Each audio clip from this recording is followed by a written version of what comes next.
Peace, Black family. So first and foremost, let me start by saying I am talking about the ideology of foundational Black Americans, not the actual lineage of foundational Black Americans, aka African Americans. I am talking about the ideology that feels that all Africans are ashy, and that ideology, not the lineage. There is a difference. I know people try to argue and say it's not. There is a difference. There's ideology that comes along with identifying yourself as a foundational Black American.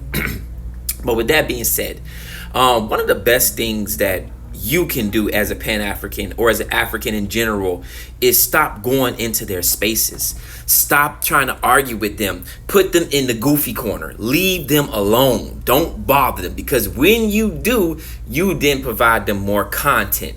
You starve them out. You let them sit in their little angry corners. When we go into their spaces and into their environment and try to insert ourselves into what they're doing, guess what happens? We feed their main character syndrome.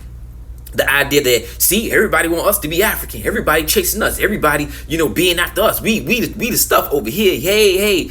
We don't need their ideology to be African. You still African. Connect with other Africans. When you see people who think like this, block them out. Leave them over there. There's an old story I remember watching a documentary about the beginning of the Crips and Bloods. And one of the things that one of the OG Crips was saying is that at a certain time, the Bloods had more members. And so what they were doing, they were forcing people to enter into the Crip organization. They were jumping people in who really didn't want to be involved in it. And what that did is that allowed cowards and people who really wasn't down for the set to enter into the group. Instead of worrying about the solid people that they had, they were just trying to get numbers.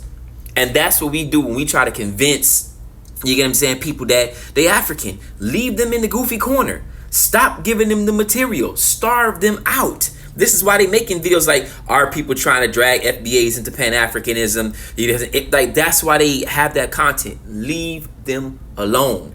Period. You can still be African. You can still organize with Africans. Stop feeding their national narcissistic behavior. The idea that we are the greatest Black people in the planet. Stop feeding that. Don't pay no mind to them. And again, I'm not talking about the lineage. I'm talking about the idea of foundational Black Americans, because there are some cool African Americans. I'll tell you that I wouldn't be who I am if it wasn't for the influence of people like Dr. Francis Cresswell Singh, Shahbazar Ali, John Henry Clark. The list just goes on and on. Marimba Ani, the list just goes on and on, right? But for those who have that ideology, the best thing we can do is starve them out. That's what you do with a virus. That's what you do with a sick mentality. Is starve them out. Pay them no attention. Stop going to their pages. Stop visiting their YouTubes.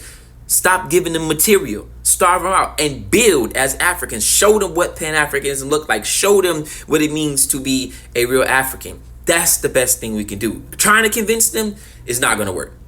It's not going to work. Their mind is already set up. You're not going to do it. We need quality, not quantity, as Africans. As African-centered people, we better off with the people who are of quality than having a whole bunch of people who really lost in a psychology in the first place. All right, so my solution to that: leave them over there. Put them in the goofy corner. Put the dunce cap on them. Don't visit their page. Don't interact with their content. Leave them over there. And they just going to create a circle that's going to start themselves out, and they're going to be posting amongst themselves. Leave them alone.